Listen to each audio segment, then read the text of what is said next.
받으실 하나님의 말씀은 시편 19편 7절부터 14절까지의 말씀입니다. 시편 19편 7절부터 14절까지의 말씀, 김정숙 집사님이 우리말로, 조한이 영어로 봉독해 주시겠습니다. 봉독하겠습니다.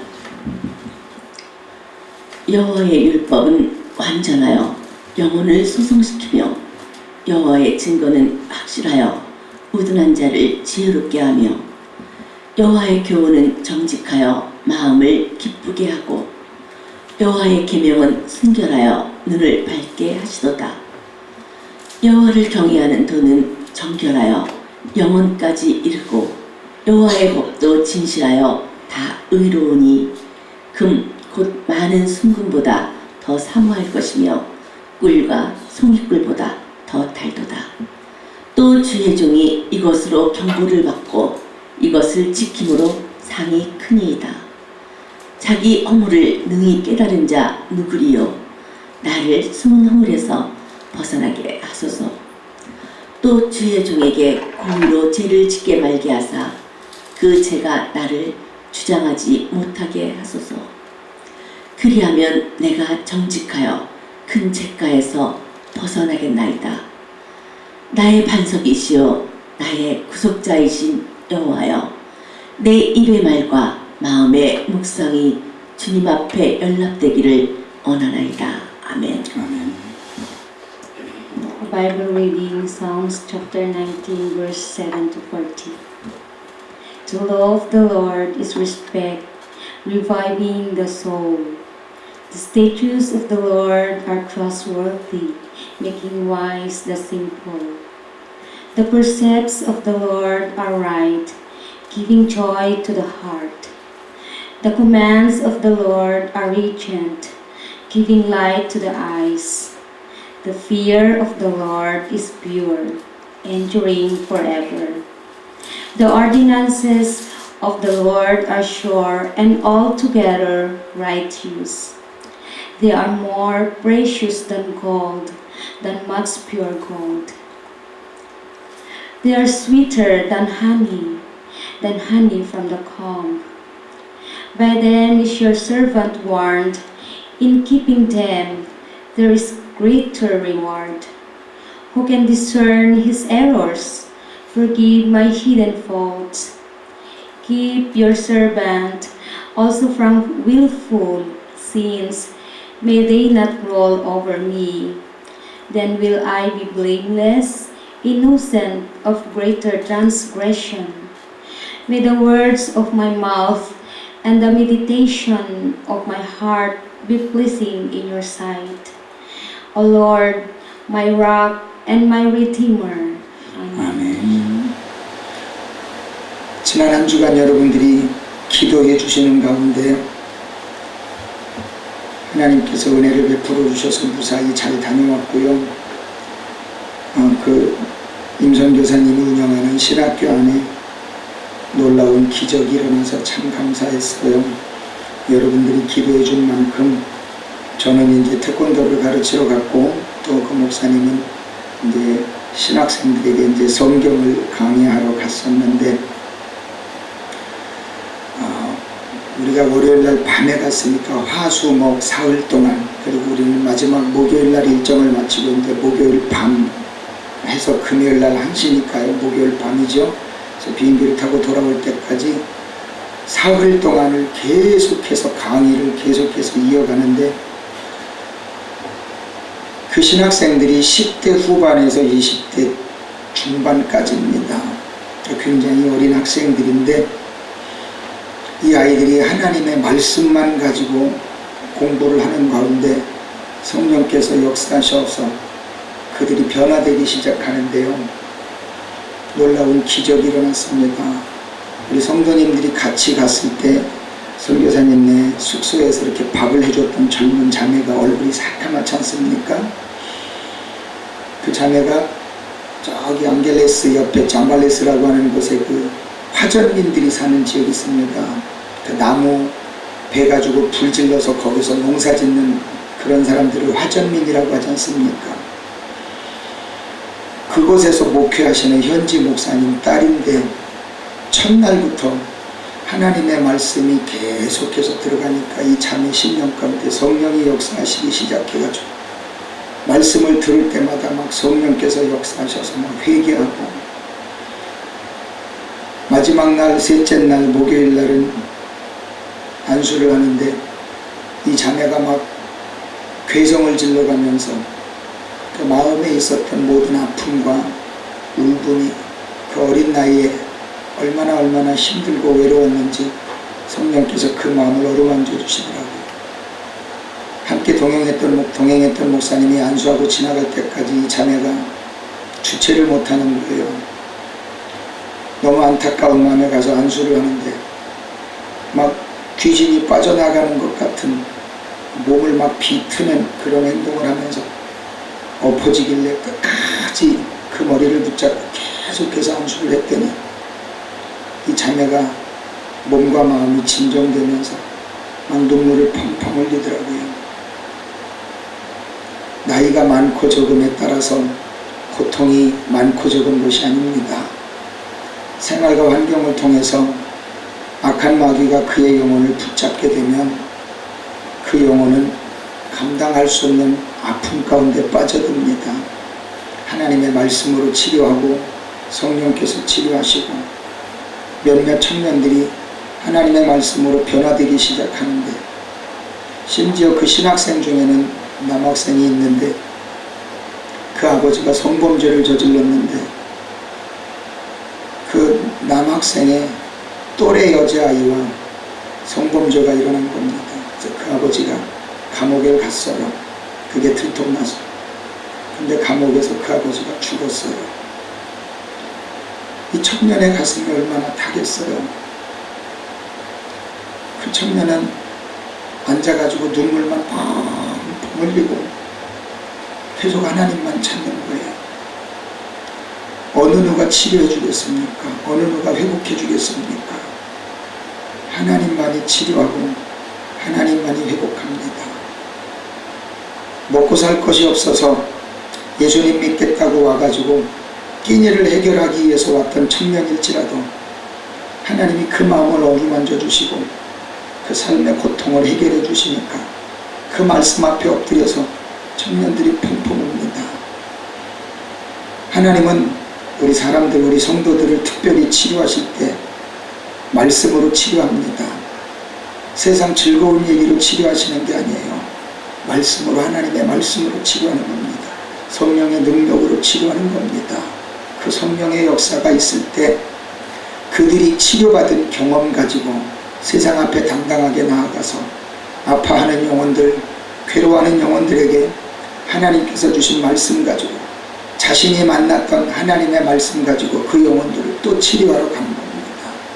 저와 여러분들도 하나님의 말씀으로 치료받고 그 치료받은 은혜와 사랑과 능력을 가지고 다른 영혼들을 치료하는 하나님의 백성들이 되어질 때 이 땅에는 하나님의 나라가 아름답게 이루어진다는 것을 온전하게 믿고 나아가는 아름다운 삶이 되기를 예수 그리스도 이름으로 축원을 드립니다.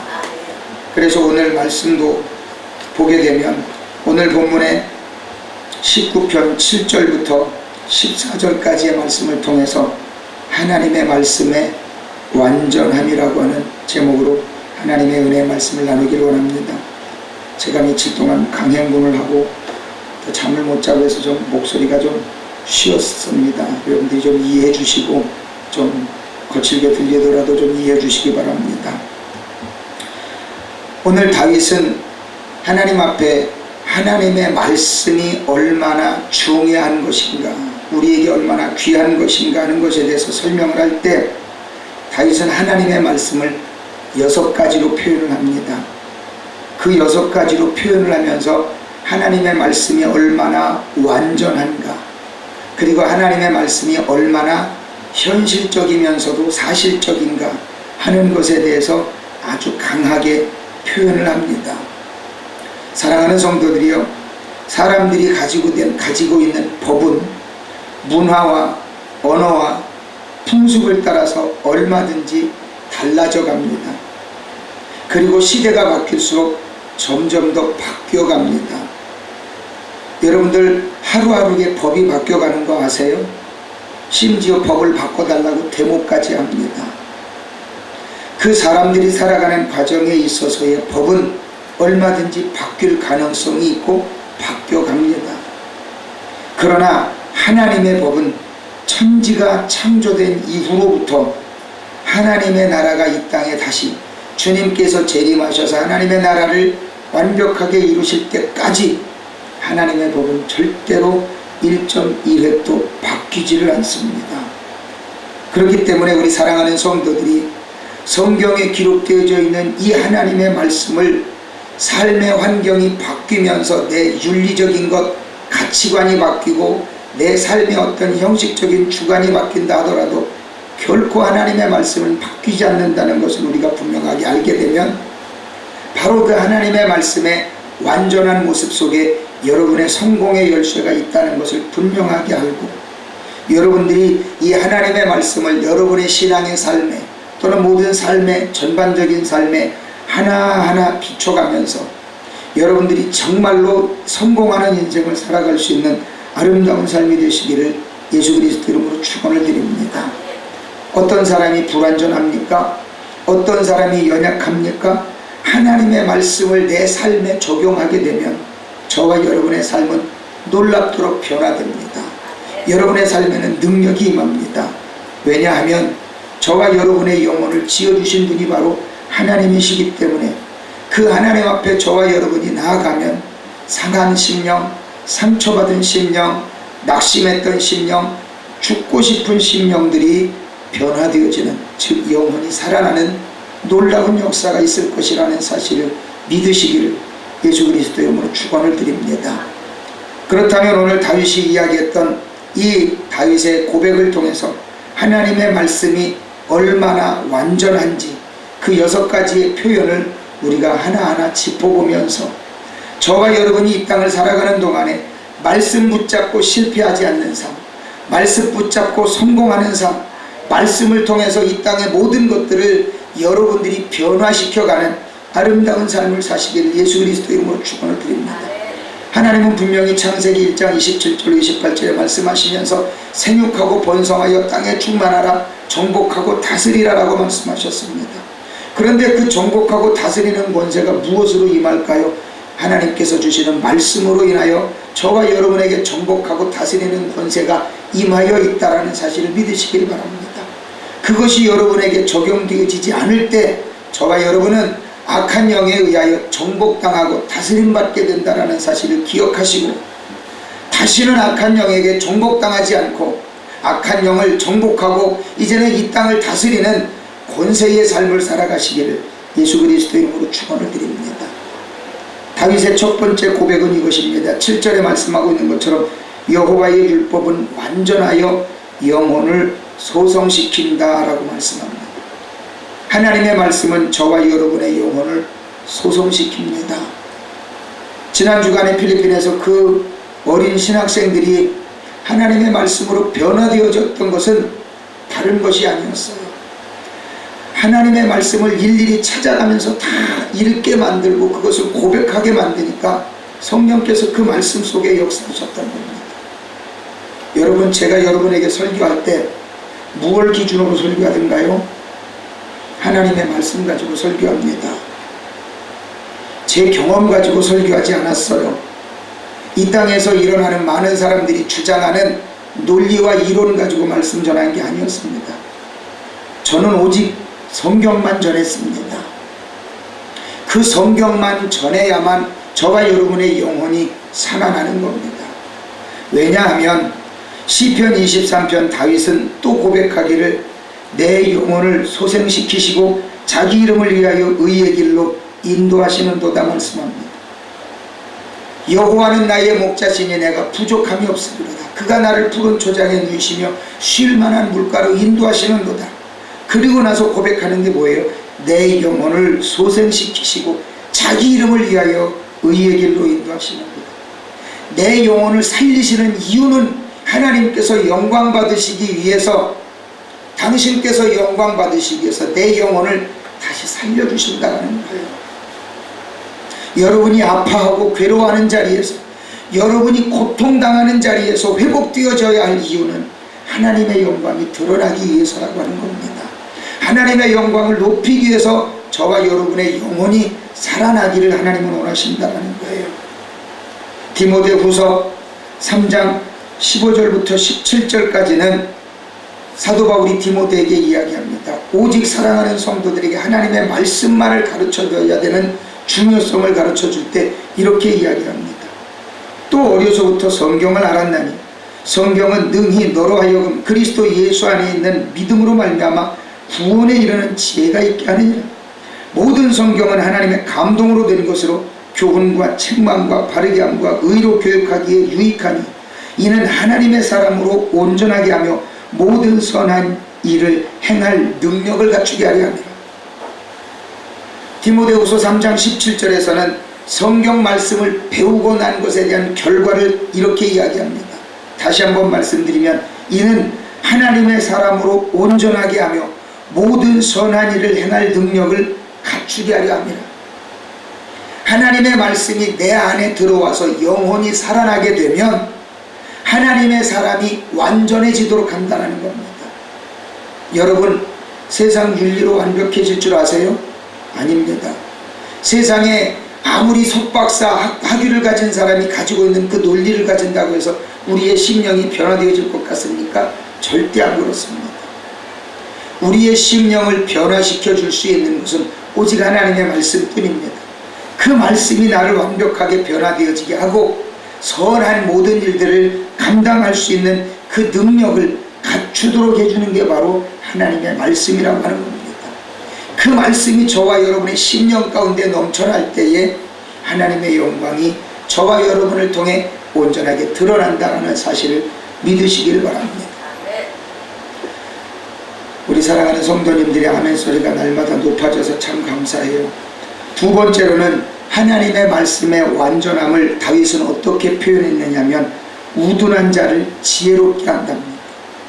7절 후반에 보면 이렇게 이야기하죠. 여호와의 증거는 확실하여 우둔한 자를 지혜롭게 하며 라고 이야기를 합니다. 사랑하는 성도들이여, 기분 나빠하지 마십시오. 저와 여러분이 하나님 앞에는 너무나도 미련하고 우둔한 존재입니다. 그러나 하나님은 나를 통해서 분명히 무엇인가를 하실 만한 능력을 가지고 계신 분이요, 그 능력의 원천이 바로 하나님이시기 때문에 내가 아무리 똑똑하고 잘난다 한들 하나님의 미련함에는 절대 비교할 수 없습니다. 때문에 우리가 어떤 삶을 살든지 어떤 지혜를 구하든지 우리는 하나님께서 내게 주신 그 은혜를 구하여 이 땅의 모든 것들을 이겨나갈 수 있는 능력을 달라고 기도해야 합니다. 시편 중에 여러분들 제일 긴 시편이 몇 편입니까? 119편이 제일 길어요. 성경에서 장수가 제일 긴 장이 119편이에요. 그런데 이 119편이 172절까지 되어져 있는데 이 119편의 가장 긴 말씀의 주된 내용이 뭔지 아세요? 하나님의 말씀에 대한 중요성이에요. 하나님의 말씀에 대한 중요성을 이 시편 기자는 얼마나 조목조목 이야기하고 그 말씀을 통해 하나님의 은혜를 힘입은 것을 감사하고 그 말씀을 통해서 자기가 능력을 체험한 것을 감사하고 말씀의 능력을 통해서 자기가 구원의 은혜를 깨달은 것을 감사하고 앞으로의 모든 삶을 통해서도 말씀을 가지고 살아가야만 자신이 승리한다라는 것을 꾸준하게 고백하고 있어요. 감사합니다. 아멘 소리가 높아져서. 사랑하는 성도들이요, 그 말씀의 능력이 커가야만 저와 여러분의 삶이 성공할 수 있다라는 거예요. 그래서 이 시편 119편을 두 가지로 한번 요약해보면 이래요. 하나님의 자녀들에게 경건하고 거룩한 생활을 권면하는 게 시편 119편입니다. 그리고 또 한 가지는 계율, 즉 하나님의 명령을 기록해서 하나님을 참되게 섬기는 방법을 지적해 줍니다. 그러므로 인해서 성도들로 인하여 전심으로 율법을 연구하도록 권면하는 게 바로 시편 119편이에요. 시편 119편 딱 펼치면 제일 먼저 느껴지는 느낌이 뭐예요? 와 길다. 와 지루하다. 이거 언제 다 읽어? 이런 생각이 드는 게 당연해요. 왜요? 보자마자 기니까. 여러분들 얇은 책을 보면 야 요거 아무것도 아니네 생각이 들지요. 여러분들 두꺼운 책을 보면 무슨 생각부터 들어요? 우와 지루해. 근데 시편 119편이 성경장 중에서 제일 긴 성경이기 때문에 느낌부터 딱 달라요. 우와 길다. 우와 이거 언제 읽어? 우와 지루해. 이 생각부터 드는데요.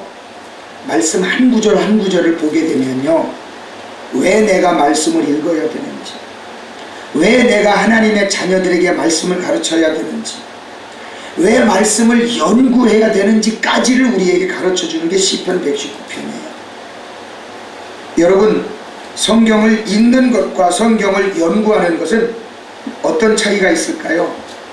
성경을 읽는 것은 그냥 재밌게 읽어 나가는 것으로 끝날 수 있어요. 성경을 연구한다는 것은 그 성경 속에서 이야기해주는 의도와 의미가 무엇인가를 알게 되는 게 연구하는 겁니다. 하나님의 종들이 성경을 끊임없이 연구해야 하는 이유도 그거예요. 하나님의 종들이 성경을 말씀을 그대로 성도들에게 마음에 새겨지도록 전해줘야 되는 이유도 바로 거기에요. 그래서 시편 119편에서는 하나님의 말씀이 얼마나 중요한지, 성도들의 신앙의 삶에서 그것이 왜 중요한지를 이야기를 해줘요. 그러니까 하나님의 종들이 성경을 전하면 마음의 준비가 안 된 분들은 자기를 질책하는 걸로 오해하기도 하고요, 저거 왜 내 얘기 왜 저렇게 한대? 라고 오해할 수도 있는 게 바로 그런 이유예요. 하나님의 말씀만 전하니까 그런 오해를 받을 수도 있고, 그러나 마음의 문이 열리면 지난 주간에 있었던 것처럼 나이를 막론하고 하나님의 말씀 앞에 엎드려서 가슴을 찢으며 회개하는 역사가 일어나는 게 바로 말씀의 능력이라고 하는 거예요. 그 중에 시편 119편 129절부터 132절까지를 보게 되면 하나님의 말씀이 얼마나 중요한지를 이렇게 가르쳐줘요. 찾으신 분들은 한번 눈으로 한번 잘 보십시오. 제가 좀 목이 좀 아파서 천천히 읽습니다. 주의 증거들은 놀라움으로 내 영혼이 이를 지키나이다. 주의 말씀을 열면 빛이 비치어 우둔한 사람들을 깨닫게 하나이다. 내가 주의 계명들을 사모함으로 내가 입을 열고 헐떡였나이다. 주의 이름을 자랑하는 자들에게 베푸시던 대로 내게 돌이키사 내게 은혜를 베푸소서. 130절에는요 이 내용이 나와요. 다시 한번 보게 되면 130절을 한번 읽어봅니다. 시작. 주의 말씀을 열면 빛이 비치어 우둔한 사람들을 깨닫게 하나이다. 놀라운 말씀 아닙니까? 주의 말씀을 연대요. 주의 말씀을 연다는 건 뭐예요? 말씀을 연구함으로 인하여 그것을 깨닫게 됐을 때 그게 열렸다라고 표현하는 겁니다. 거기에 따르는 증거가 131절에는 뭐라고 나와 있냐면 내가 주의 계명들을 사모함으로 내가 입을 열고 헐떡였나이다. 헐떡였다는 건 뭐예요? 놀랬다라는 걸 말합니다. 흥분했다라는 것을 말합니다. 놀래 자빠질 만한 감동을 받았다는 게 입을 열고 헐떡였다라는 거예요. 어떤 목사님은 말씀의 능력을 깨닫고 나면서부터 몸에 진액이 빠지는 것 같은 진땀이 흘렀다라고 하는 표현까지도 합니다. 저도 그런 경험을 자주 합니다.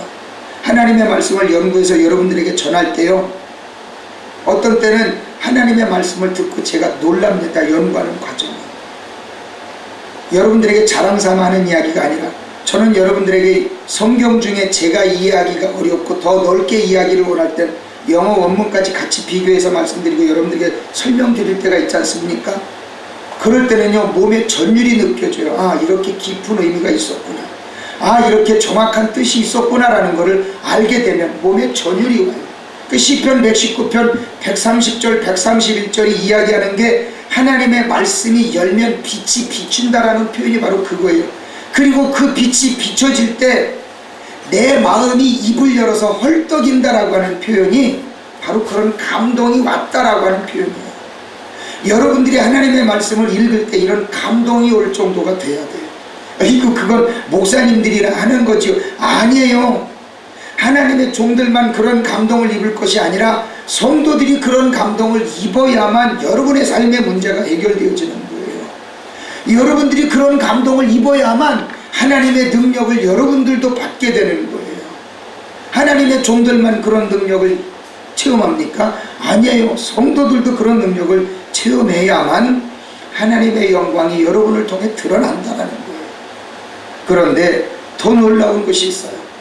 고린도전서 1장 26절로 29절까지를 보게 되면 하나님의 능력이 얼마나 우리에게 말씀 가운데 찾아오는가를 가르쳐 주는데, 고린도전서 1장 26절로 29절에는 이렇게 이야기합니다. 형제들아, 너희를 부르심을 보라. 육체를 따라 지혜로운 자가 많지 아니하며 능한 자가 많지 아니하며 문벌 좋은 자가 많지 아니하도다. 그러나 하나님께서 세상에 미련한 것들을 택하사 지혜 있는 자들을 부끄럽게 하려 하시고 세상에 약한 것들을 택하사 강한 것들을 부끄럽게 하려 하시며 하나님께서 세상에 천한 것들과 멸시받는 것들과 없는 것들을 택하사 있는 것들을 폐하려 하시며 이는 아무 육체도 하나님 앞에서 자랑하지 못하게 하려 하심이라. 세상에 많은 사람들은 자신이 좀 지혜 좀 있다고, 지식 좀 많이 갖췄다고, 똑똑하다고, 돈 좀 있다고 자랑하는 사람들이 있어요. 이 사람들은 결코 하나님 앞에 온전한 삶을 살 수가 없습니다. 고린도전서 1장 26절 이전에는 뭘 이야기합니까? 우리가 아무리 똑똑한들 하나님의 미련함보다 못하다라고 이야기를 합니다. 왜 그럴까요? 나를 만드신 하나님이 나보다 못할 리가 있겠냐고요. 나를 이 땅에 창조하신 분의 능력이 내 능력보다 못할 리가 있겠냐고요. 그것을 인정하는 성도들이, 그것을 깨달은 성도들이 26절부터 29절까지를 이해하게 되는 거예요. 왜 하나님이 나같이 미련한 자를 택하셨는지, 왜 하나님이 나같이 연약한 자를 택하셔서 하나님이 쓰시려고 하는지, 하나님의 영광이 그것을 통해서 드러나게 된다는 것을 깨닫게 된다는 겁니다. 이것을 깨닫고 하나님 앞에 영광되게 사용되어지는 여러분의 삶이 되기를 예수 그리스도로 축원을 드립니다. 다윗이 고백한 세 번째 고백이 있습니다. 그것은 뭐냐면 8절 초반에 말씀하는 것처럼 여호와의 교훈은 정직하여 마음을 기쁘게 한다라고 이야기를 합니다. 여러분의 마음을 기쁘게 해주는 것이 바로 하나님의 말씀입니다. 그 말씀을 깨달으면 저와 여러분은 날마다 기쁨 가운데 살아갈 수 있습니다. 시편 103편 17절과 18절에는 이렇게 이야기합니다. 여호와의 인자하심은 자기를 경외하는 자에게 영원부터 영원까지 이르며 그의 공의는 자손에게 이르리니 곧 그의 언약을 지키고 그의 법도를 기억하여 행하는 자에게로다. 여호와의 인자하심은 누구에게 온다고요? 자기를 경외하는 자, 하나님을 경외하는 자에게 하나님의 인자하심이 임한다. 인자하심은 뭐예요? 하나님의 은혜와 사랑을 힘입은 모습을 인자하심을 힘입었다라고 이야기합니다. 하나님의 사랑을 받은 자가 기뻐합니다. 여러분, 사랑받지 못하고 크는 자가 맨날 웃고 떠드는 거 봤어요? 사랑받지 못하는 자는 늘 우울합니다. 사랑이 부족하니까. 그러나 사랑받는다는 것을 늘 느끼는 분들은 늘 즐거워요. 늘 기뻐요. 하나님의 인자하심을 힘입은 자들의 모습이 그런 모습이라고 합니다. 저와 여러분이 하나님의 인자하심을 힘입었다면 기쁨이 넘쳐나야 되는 게 당연한 거고, 여러분들이 기뻐지기 위해서는 하나님의 인자하심을 힘입어야 합니다. 그래야 우리의 삶이 기뻐질 수 있다는 거예요. 이런 사건이 어디에 나오냐면 요한복음 4장에 나와요. 요한복음 4장에는 우리가 너무나도 잘 아는 수가성 우물가에 한 여인이 있잖아요. 예수님을 만났습니다. 물을 떠줬습니다. 물을 떠줬는데 예수님께서 이야기를 하십니다. 네 남편 데려와봐. 아니, 없는데요. 없는 게 당연하지. 당신이 5번이나 결혼했는데도 지금 있는 6번째 남편도 만족을 못하니까. 그러니까 이 여자가 깜짝 놀라는 거예요. 아니, 내가 당신을 알지도 못하는데 어떻게 그 얘기를 합니까? 아이고, 생각해보니까 이분이 범상치가 않은 분이에요. 그러니까 당신이 메시아입니까? 그렇다. 그러니까 이 여인이 깜짝 놀라는 거예요. 그러면 우리가 어떤 모습으로 하나님을 예배해야 됩니까? 라고 이야기할 때 영과 진리로 예배를 해야 된다고. 개역성경 이전에 있는 성경으로 신령과 진정으로 예배를 드리는 자가 되어져야만 하나님은 그런 자를 찾는다라고 이야기합니다. 그러니까 이 여인이 깜짝 놀라는 거예요. 그러면서 이 진리의 문제까지라도 완벽하게 해결하고 내가 지금 만난 그분이 메시아라는 것을 완벽하게 깨달은 이 여인이 어떻게 했는 줄 알아요? 물동이 집어던지고 동네로 뛰어들어가는 거예요. 이보시오, 이보시오, 이보시오. 내가 메시아를 만났습니다. 내 생활의 모든 깊은 것까지 다 알고 계시는 그 메시아를 만났습니다. 여러분들 좀 와보세요, 와보세요. 동네 사람들 다 끌고 오는 거예요. 이게 뭐예요? 마음의 기쁨이에요. 여러분이 정말로 예수님을 만났습니까?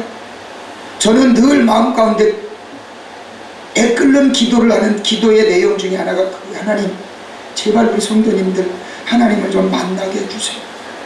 매월 첫째 주일날 성찬 예배 드리면서 저는 무엇을 위해 기도합니까? 하나님, 이 성찬을 통해서 우리 성도들이 하나님을 좀 인격적으로 좀 만나게 해주세요.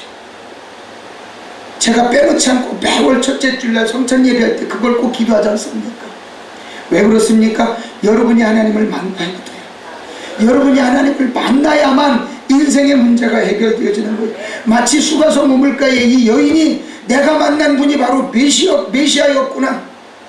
그 아무도 알아주지 못하는 환경 속에 살면서 남들이 알아주지 않는, 남들을 만나면 오히려 내가 해를 입을 것 같으니까 너무나도 뜨거운 낮 시간에 모두가 낮잠 자는 그 시간에 몰래 우물가에 물들어 나왔던 그 여인의 아픈 가슴이 메시아라고 하는 그 예수님을 만났을 때의 그 기쁨이 얼마나 크고 감사했으면 동네 사람들 앞에 나아가는 것조차 창피하게 생각했던 그 여인이 물동이 집어던지고 동네로 뛰어들어가서 이보시오, 이보시오, 내가 메시아를 만났습니다. 여러분들도 와서 이 메시아를 좀 만나보세요 라고 권면하는 그 이유가 뭘까요? 정말로 진정한 하나님을 만났기 때문이라고 하는 거예요. 여러분들도 하나님을 만나야만 마음속에 기쁨이 일어납니다. 세상 사는 맛이 난다라고 하는 겁니다. 바로 이러한 삶을 저와 여러분에게 분명하게 권면할 때 체험할 수 있는 아름다운 삶을 사시기를 예수 그리스도 이름으로 축원을 드립니다. 네 번째 다윗이 표현했던 그 표현을 보게 되면 눈을 밝게 해준답니다. 8절 후반에 보게 되죠. 여호와의 계명은 순결하여 눈을 밝게 하도다라고 말씀합니다. 아까 말씀드렸던 시편 119편 130절에도 분명히 말씀하잖아요. 주의 말씀을 열면 빛이 나요. 빛이요. 그 무둔한 것들을 다 깨닫게 한다라고 말씀하지 않습니까? 여러분이 하나님의 말씀 앞에 바로 서면요, 여러분의 눈이 밝아져요. 에베소서 1장에서도 사도 바울이 에베소 교회 교인들을 위해서 기도한다고 할 때 뭐라고 기도하는지 아십니까? 하나님, 저 성도들에게 지혜와 계시의 정신을 주셔서 눈을 밝게 해주시고 마음의 문을 열어주시기 원합니다 라고 기도한다라고 하는 거예요. 제가 여러분을 위해 기도할 때도 그런 기도를 꼭 안 빼놓고 해요. 왜요? 그게 목회이기 때문에, 그게 하나님의 일이기 때문에 사도 바울이 에베소 교회 교인들을 위해서 기도함 같이 하나님, 우리 순복음 신나는 교회 모든 성도들 지혜와 계시의 정신을 주시고 마음의 눈을 열어주시고 육체의 눈을 열어주셔서 하나님의 진리를 깨달아 알게 해주세요. 기도하는 이유가 그거예요. 이 다윗도 하나님 앞에 말씀 앞에 서니까 하나님이 눈을 열어주셔서 밝게 해주셨다라고 고백하는 거예요. 저와 여러분들도 하나님의 말씀으로 인하여 눈을 떠야 되는 거예요. 다윗은 이 시편 19편에서만 이야기를 한 것이 아니라 시편 13편에서도 이야기를 합니다. 시편 13편 3절부터 6절까지는 이렇게 기록합니다. 여호와 내 하나님이여, 나를 생각하사 응답하시고 나의 눈을 밝히소서. 두렵건대 내가 사망의 잠을 잘까 하오며 두렵건대 나의 원수가 이르기를 내가 그를 이겼다 할까 하오며 내가 흔들릴 때에 나의 대적들이 기뻐할까 하나이다. 나는 오직 주의 사랑을 의지하여 싸우니 나의 마음은 주의 구원을 기뻐하리이다. 내가 여호와를 찬송하리니 이는 주에서 내게 은덕을 베푸심이니이다. 사랑하는 성도들이요, 다윗이 영적인 간구를 한 건 뭐냐면, 행여나 내가 약해졌을 때 나를 이기려고 했던 악한 마귀가 기뻐할까봐 그게 안타깝습니다. 내가 연약할 때 더러운 영들이 나를 이겼습니다라고 승리의 노래를 부를까봐 그게 안타깝습니다. 하나님이요, 내가 흔들릴 때에 내 대적이 그냥 기뻐 뛰며 춤추는 거, 나는 그거 원치 않습니다. 다윗은 가장 가슴 아픈 게 뭐냐면 내 연약한 모습으로 인하여 하나님의 영광이 가려지고 악한 마귀가 기뻐할까, 그게 가장 두려웠다라고 하는 거예요. 이것이 영적인 눈을 뜨는 자들이 가슴 아파해야 할 부분들이라고 하는 겁니다. 지금 당장 손에 줄 그 돈이 부족해서 그냥 아둥바둥 하는 게 문제가 아니라, 내가 이 일로 인해서 하나님의 영광이 가려진다면, 내가 이 한 푼 더 벌기 위해서 하나님의 영광이 가려진다면, 하나님, 나는 이 찢어지는 가슴을 어떡하겠습니까? 내가 조금 덜 먹고 덜 쓰고 내가 하나님의 영광을 위해서 무엇인가를 드러낼 수만 있다면, 하나님, 내가 조금 좀 낮아지겠습니다. 이게 맞는 것 아니겠습니까? 다윗은 고백합니다. 자기 자신이 분명히 왕자리에 앉아있어요. 왕자리에 앉아있음에도 불구하고 자기 체면 따위는 생각하지 않아요. 오죽하면 빼앗겼던 법궤를 가지고 예루살렘 성전으로 올라갈 때 그는 왕복을 벗고 에봇을 입습니다. 즉 제사장들이 하나님 앞에 제사 드릴 때 입는 그 제사장복을 입어요.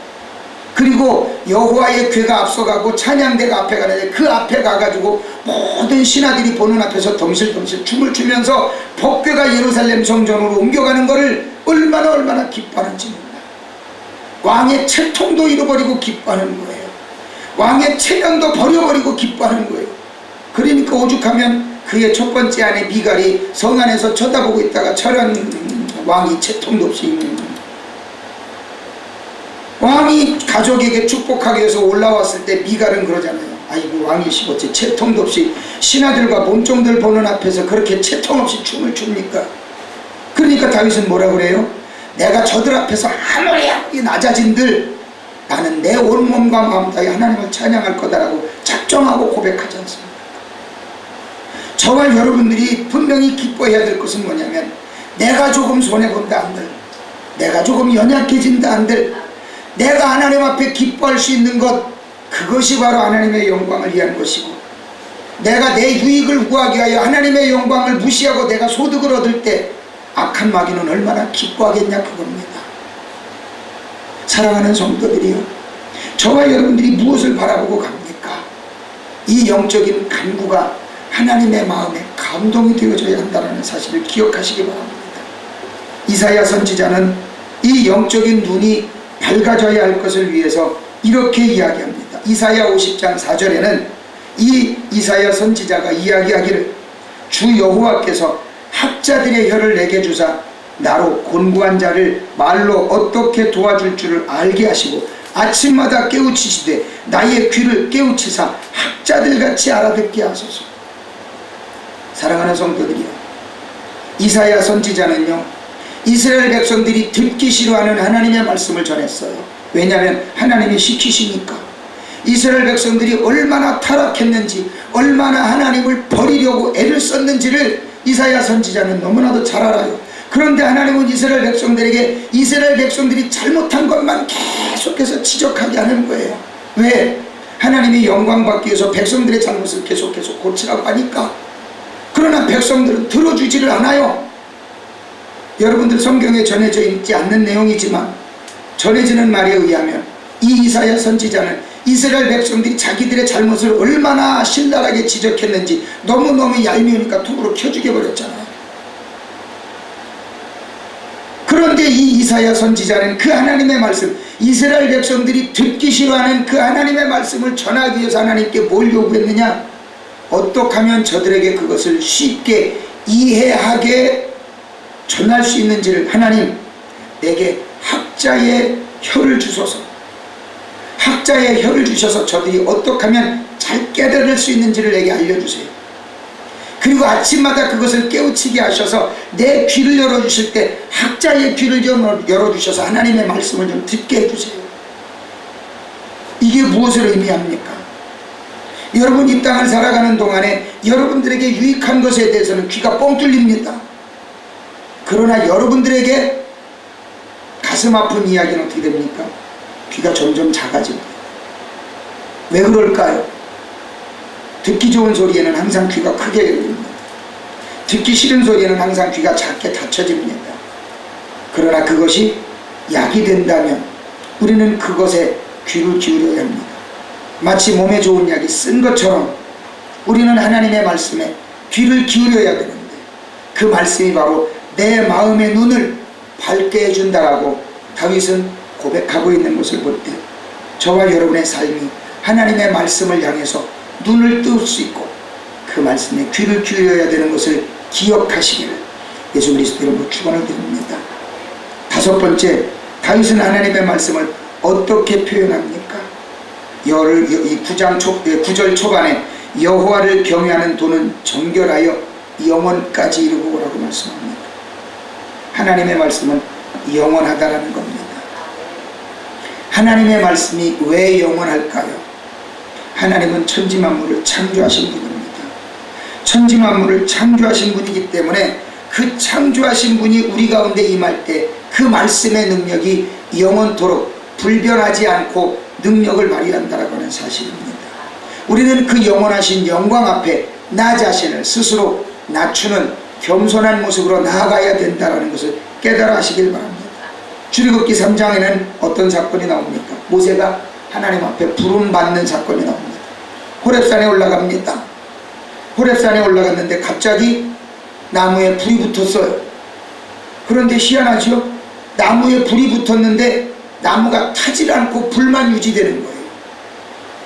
너무너무 신기하니까 모세가 나무에 불은 붙었는데 나무가 타서 재가 되지 않고 없어지지도 않네요. 너무너무 신기한 거예요. 그러니까 왜 그런지 보고 싶어서 나무에 점점 가까이 갑니다. 그때 하나님의 음성이 들립니다. 그 하나님의 음성이 뭐라고 들립니까? 4절과 5절에 여호와 앞에서 그가 보려고 돌이켜 오는 것을 보신지라 하나님이 떨기나무 가운데서 그를 불러 이르시되 모세야 모세야 하시매 그가 이르되 내가 여기 있나이다. 하나님이 이르시되 이리로 가까이 오지 말라. 네가 선 것은 거룩한 땅이니 내 발에서 신을 벗으라 하였으나. 저와 여러분이 하나님을 볼 수 있습니까? 볼 수 없습니다. 왜요? 하나님은 영적인 존재이기 때문에. 하나님은 모세에게 네가 서 있는 곳은 거룩한 곳이니 네 신발을 벗어. 신발을 벗으라는 건 뭐예요? 내가 당신의 종입니다를 고백하는 게 신발을 벗는 행위입니다. 여러분들, 우리가 하나님 앞에 나아가는 모습이 바로 그런 모습이 되어져야 합니다. 하나님을 경외하고 하나님을 두려워하는 모습이 되어져야 됩니다. 근데 여러분들이 예배 드리는 모습은 어떻습니까? 하나님을 경외하는 모습이 안전한 모습, 공손한 모습이어야 되는데 그렇지 않은 모습이 있다면 여러분들은 늘 바꿔가고 나 자신을 하나님 앞에 정비해가는 모습으로 서시길 바랍니다. 여호수아 5장 15절에도 여호수아가 여리고성을 정복하기 위해서 나아갑니다. 여리고성을 정복하기 위해 나아갈 때 5장 15절에 보게 되면 이런 고백이 있습니다. 여호와의 군대 장관이 여호수아에게 이르시되 네 발에서 신을 벗으라. 네가 선 것은 거룩하니라니 여호수아가 그대로 행하니라. 천사를 만났습니다. 천사를 만나니까 여호수아가 너는 누구냐? 네가 하나님의 사람이냐 아니면 대적하는 자냐? 라고 이야기할 때 천사가 이야기합니다. 나는 하나님의 사람이다. 네가 선 것은 거룩한 것이니 신발을 벗으라. 그러니까 여호수아가 그대로 벗고 하나님의 말씀에 순종합니다. 사랑하는 성도들이요, 저와 여러분들이 이 땅을 살아가는 동안에 영원하신 하나님, 능력의 하나님, 전능하신 하나님을 뵐 때마다 저와 여러분들은 늘 겸손한 모습으로 나아가야 합니다. 지난 연말에 저는 주님께서 찾으시는 진실된 예배자라고 하는 새해 목표를 가지고 여러분들에게 말씀을 드렸습니다. 근데 그 다음 주일날 기독교 방송을 봤더니 금난교회 김홍도 목사님 아들이 담임 목사가 이제 돼가지고 하나님 앞에 예배를 드리면서 주일 설교를 하는데 저 대목을 가지고 설교를 하는 거예요. 그러면서 외국 사람들이 예배 드리는 모습을 그대로 사진을 찍어서 다 보여주는 거예요. 팔짱 끼고 앉아있는 사람, 졸고 있는 사람, 핸드폰 만지작거리고 있는 사람, 다리 꼬고 앉아서 옆으로 삐딱하게 앉아있는 사람, 아니면 팔짱 끼고 있는 사람, 허리에 손 얹고 있는 사람, 하나님 앞에 예배 드리는 모습이 공손하지 않은 모습을 다 찍어서 일일이 보여줍니다. 그러면서 하나님 앞에 예배를 드리는 모습이 이런 모습이 되어야 되겠습니까? 그러면서 하나님 앞에 예배를 드리는 자의 공손한 모습, 겸손한 모습을 영상으로 보여주더라고요. 저는 그 말씀에 굉장히 동감합니다. 여러분들 대통령 앞에 나아갈 때 여러분들 찢어진 청바지 입고 허름한 옷 입고 대통령 만나러 갈 수 있습니까? 심지어 회사의 사장님을 만나러 갈 때도요, 여러분들은 여러분의 공손한 모습을 갖추고 가야 되는 게 당연한 겁니다. 여러분이 존경하는 어른을 만나러 갈 때도요, 복장을 공손하게 갖추고 가야 되는 게 당연한 겁니다. 천지만물을 창조하신 하나님을 예배하러 오는 분들이 당연히 공손한 모습, 공손한 복장 갖춰야 되는 게 당연한 것 아니겠습니까? 일주일 내내 내가 일하느라고 힘들었을지라도 주일날 예배드리는 모습만큼은 공손하고 아름다운 모습으로 나가야 됩니다. 그게 하나님을 향한 예의입니다. 근데 그것이 갖춰지지 않을 때는 우리는 하나님을 무시하는 결과를 내 스스로 만들어내는 겁니다. 생각해 보십시오. 내가 다른 앞에 있는 사람보다 어른입니다. 그런데 그 사람이 나에 대한 예우를 안 갖추면 나는 어떻게 됩니까? 기분 상하죠. 하나님도 마찬가지입니다. 하나님 앞에 나와 예배드리는 자의 모습이 늘 공손하지 못하고 겸손하지 못한다면 그것은 하나님을 무시하는 행위입니다. 바로 우리가 하나님 앞에 예배를 드려야 하는 모습이 바로 그런 모습이지. 보십시오. 이사야 50장에서도 분명히 말씀합니다. 이사야 50장 8절로 10절에 나를 의롭다 하시는 이가 가까이 계시니 나와 다툴 자가 누구냐? 나와 함께 설지어다. 나의 대적이 누구냐? 내게 가까이 나올지어다. 보라, 주 여호와께서 나를 도우시리니 나를 정죄할 자 누구냐? 보라, 그들은 다 옷과 같이 헤어지며 좀이 그들을 먹으리라. 너희 중에 여호와를 경외하며 그의 종의 목소리를 청종하는 자가 누구냐? 흑암 중에 행하여 빛이 없는 자라도 여호와의 이름을 의뢰하며 자기 하나님께 의지할지어다. 사랑하는 성도들이여, 우리는 하나님을 경외하는 모습으로 하나님을 찬양해야 합니다. 지난 3월 초에 3월 달에 우리가 연합예배 드릴 때 좀 욕 잘하는 목사님을 좀 모셨지 않습니까? 물론 거기에 따르는 여러 가지 반응들도 있습니다. 그분은요, 설교하다 말고도 하나님 앞에 예배를 제대로 안 드리고 엉뚱한 모습으로 앉아있으면 가서 뒤통수를 때려버립니다. 실제적으로 그래요, 그분은.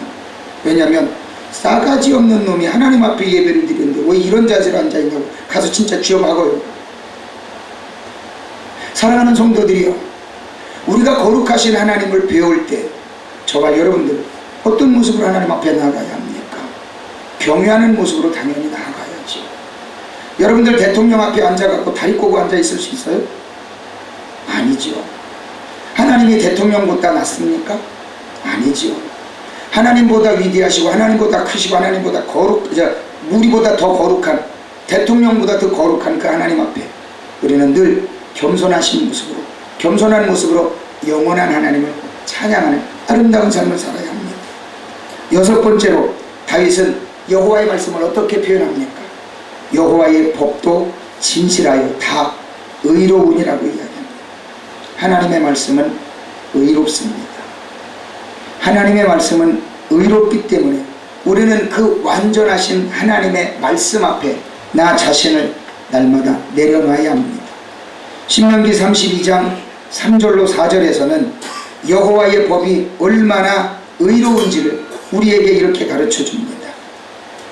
내가 여호와의 이름을 전파하리니 너희는 우리 하나님께 위엄을 돌릴지어다. 그는 반석이시니 그가 하신 일이 완전하고 그의 모든 길이 정의롭고 진실하고 거짓이 없으신 하나님이시니 공의로우시고 바르시도다라고 이야기합니다. 여호와를 왜 반석이라고 표현했을까요?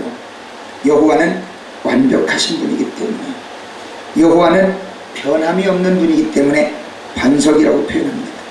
그러면서 이야기하기를 하나님의 모습을 그가 하신 일이 완전하고 그의 모든 길이 정의롭고 그의 하는 일이 진실하고 그가 하는 일이 거짓이 없고 그가 하는 일이 공의롭고 그가 하는 일이 올바르다라고 표현합니다.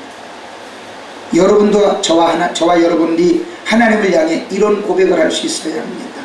바로 그것이 하나님의 속성이기 때문입니다. 바로 그분이 복의 주권자입니다. 그렇기 때문에 우리는 복을 주시는 그 하나님 앞에 나의 믿음을 고백해야 합니다. 이사야 65장 16절에도 이렇게 고백합니다. 이러므로 땅에서 자기를 위하여 복을 구하는 자는 진리의 하나님을 향하여 복을 구할 것이요 땅에서 맹세하는 자는 진리의 하나님으로 맹세하리니 이는 이전 환란이 잊어졌고 내 눈앞에 숨겨졌음이라 말씀합니다. 복을 구하는 자가 누구에게 복을 구한다고요? 하나님을 향해 복을 구해야 한다고 이야기합니다. 사랑하는 성도들이요, 저와 여러분은 하나님을 향해 복을 구하는 자가 되시길 바랍니다. 그럴 때 하나님은 저와 여러분을 의롭게 여기시고 돌로 깎아놓고 세우는 아무개에 가가지고 복을 구하면 하나님이 기뻐하실까요? 여러분, 우리나라 어떤 산에 있는 부처상에는 귀의 길이만도 2m래요. 어딘지는 제가 말씀을 좀 못 드리겠어요. 지역을 좀 욕하는 것 같아서 안 되겠는데, 어느 지역 어느 산에 가면 부처상이, 큰 돌부처상이 있는데 귀 하나의 길이만도 2m래요. 그러니 그게 얼마나 높은 겁니까? 근데 그것을 다 정부 세금 가지고 그렇게 지어 올려 세워놨어요. 근데 그 앞에 가서 다 복을 빌어요. 하나님은 그 모습을 기뻐할까요? 결코 기뻐하시지 않습니다. 그런데 그쪽에 요즘 지진이 무지하게 많이 일어나더라고요. 이거 여러분들 우연이라고 생각합니까? 수년 전에 네팔에 지진이 일어나가지고 가장 먼저 무너졌던 게 뭔지 아십니까? 제가 말씀 안 드릴게요. 네팔에 지진이 일어나서 고대 유적들이 다 무너져 버렸습니다. 네팔의 고대 유적들의 주된 종교가 뭡니까? 말씀 안 드려도 다 잘 알죠. 하나님은요, 당신에게 복을 비는 자들을 기뻐하십니다. 그게 하나님의 의로움입니다. 그것을 인정하는 자가 의롭다 인정함을 받는 겁니다.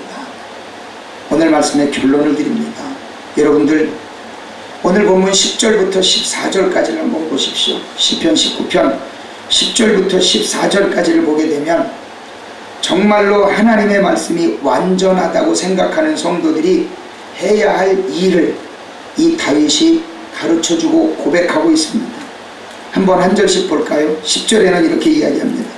금 곧 많은 순금보다 더 사모할 것이며 꿀과 송이꿀보다 더 달도다라고 이야기를 합니다. 이건 뭘 이야기합니까? 금과 꿀은 뭘 이야기합니까? 내가 가장 선하고 사모할 가치가 있는 것을 이야기할 때 금과 꿀을 이야기합니다. 바로 하나님의 말씀이 그렇다라고 하는 겁니다. 11절에 말씀합니다. 또 주의 종이 이것으로 경고를 받고 이것을 지킴으로 상이 크이니이다. 하나님의 말씀으로 자기 자신이 경고를 받아야 된대요. 이건 뭘 이야기합니까? 훈계와 지식의 근거가 바로 성경이라고 하는 겁니다. 그리고 그 말씀을 지킬 때 상급을 받고 싶습니다라고 11절에 고백합니다. 12절에는 뭐라고 이야기합니까? 자기 허물을 능히 깨달을 자 누구리요? 나를 숨은 허물에서 벗어나게 하소서. 나 자신을 비추는 거울이 바로 하나님의 말씀이어야 된다라고 하는 겁니다. 내가 하나님 앞에 뭘 깨달아 알아야 될지, 뭘 회개해야 될지를 깨닫고 싶을 때 하나님의 말씀을 보라는 겁니다. 12절부터 14절까지는 이렇게 이야기합니다. 주의 종에게 고의로 죄를 짓지 말길 하사 그 죄가 나를 주장하지 못하게 하소서. 그리하면 내가 정직하여 큰 죄과에서 벗어나겠나이다. 나의 반석이시여 나의 부속자이신 여호와여, 내 입의 말과 마음의 묵상이 주님 앞에 연락되기를 원하나이다 라고 이야기합니다. 12절부터 14절까지는 다윗이 뭘 고백하냐면 죄의 유혹을 이기는 능력을 달라, 그리고 그 죄에 눌려서 내가 헤어나오지 못하는 어리석은 삶을 살지 말게 해달라고, 그리고 기도 응답의 열쇠가 하나님 앞에 있기 때문에 내 기도가 늘 주님 앞에 연락되기를 원한다라고 고백합니다. 하나님의 말씀은요, 저와 여러분을 영원히 살립니다. 엊그제 금요일날 믿음교회 연합해서 예배를 드릴 때 저는 노골적으로 말씀드렸습니다. 여러분, 말씀 앞에 서지 못하고 예배의 열정을 갖지 못하면 여러분들의 신앙은 점점 죽어갑니다. 이건 틀림없는 사실입니다. 여러분들이 말씀을 사모해야 되고요, 예배를 사모하고 예배의 열정을 가져야 합니다. 말씀 사모하지 않고 예배의 열정 가지지 않는 자 신앙 성장하는 거 봤습니까? 주님 오실 때에 믿음 잃어버리는 자들 많습니다. 마치 기름 등불 준비한 10명의 처녀들 중에 5명의 처녀는 신랑 맞이한 것처럼 기름 등불 준비하지 않았으면 뭘 이야기합니까? 우리의 신앙이 유지되지 못했음을 이야기합니다. 말씀 앞에 바로 서지 못하고 하나님을 향한 예배에 등한시하는 자, 신앙 절대 성장할 수 없습니다. 신앙 바로 설 수 없습니다. 말씀이, 하나님의 말씀이 얼마나 중요한지, 하나님을 향한 예배가 얼마나 중요한지 우리는 주님 앞에 바로 서서 주님을 기쁘시게 하고 하나님의 뜻대로 살아감으로 인해서 하나님의 말씀이 얼마나 완벽한지를 여러분의 삶으로 증거하는 복받는 증인들이 되시기를 예수 그리스도 이름으로 축원을 드립니다. 기도하겠습니다. 하나님,